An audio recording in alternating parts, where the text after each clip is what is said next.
अभी आप देख रहे हैं तेलंगाना समाचार।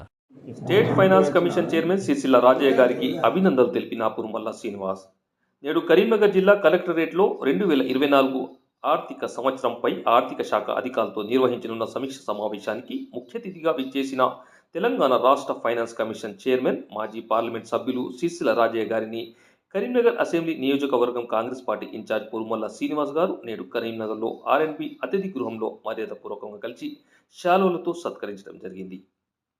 కాంగ్రెస్ పార్టీ పార్లమెంట్ సభ్యునిగా తెలంగాణ రాష్ట్ర ఏర్పాటులో భాగంగా నేడు పార్లమెంట్లో గల మెత్తిన సిరిసిల్ల రాజయ్య గారు నాటి నుండి నేటి వరకు కాంగ్రెస్ పార్టీ సేవకునిగా పనిచేస్తూ అధిష్టానం ఆశీస్సులతో నేడు తెలంగాణ రాష్ట్ర ఫైనాన్స్ కమిషన్ చైర్మన్ పట్ల వారికి అభినందనలు తెలియజేస్తూ కాంగ్రెస్ పార్టీ ద్వారా మాత్రమే కష్టపడ్డ కార్యకర్తలకు న్యాయం జరుగుతుందని నిదర్శనమని ఈ సందర్భంగా తెలిపారు.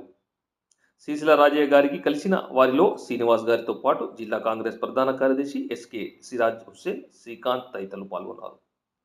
ధన్యవాదాలు, కృతజ్ఞతలు తెలియజేస్తా ఉన్నాను. ఎంతో నమ్మకం ఉంచి, ఎంతో విశ్వాసం ఉంచి, అపారమైనటువంటి అనుభవం కలిగినటువంటి కార్యవర్గాన్ని రూపొందించి మాకు అప్పచెప్పడం జరిగింది. నేను తప్పకుండా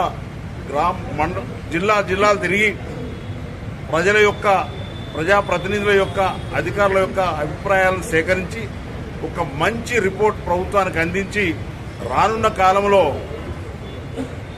ప్రజాస్వామ్యానికి పునాదులైనటువంటి గ్రామ పంచాయతీలను, మండల పంచాయతీలను, జిల్లా పంచాయతీలతో పాటుగా మున్సిపాలిటీలను బలోపేతం చేసి వాళ్ళ కాళ్ళ మీద వాళ్ళని నిలబెట్టేట్టు ఎవరి మీద ఆధారపడకుండా స్వయం పరిపాలన చేసుకునేటువంటి కార్యక్రమాన్ని మేము ముందుకు తీసుకువెళ్తా ఉన్నాం.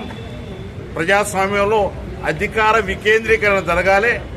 గ్రామ స్వరాజ్యమే దేశ స్వరాజ్యం అన్నటువంటి గాంధీ నినాదానికి అనుగుణంగా పెద్దలు స్వర్గీయ రాజీవ్ గాంధీ గారు 73, 74 రాజ్యాంగ సవరణ తీసుకువచ్చి ప్రత్యేకమైనటువంటి అధికారాలను ప్రజలకు అందించాలి.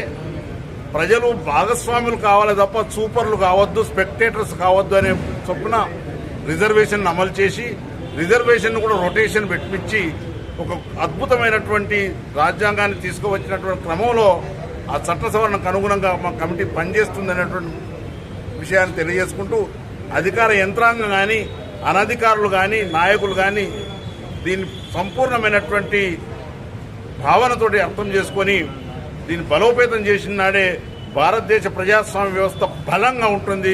ప్రపంచంలోకి వెళ్ళి అద్భుతమైనటువంటి ప్రజాస్వామ్యాన్ని నిర్మాణం చేసేటువంటి మోడల్గా భారతదేశం నిలబడాలనేటువంటి ఆకాంక్ష నెరవేరుతుందని మాట తెలియజేసుకుంటూ సెలవు తీసుకుంటా ఉన్నాను. జై హింద్.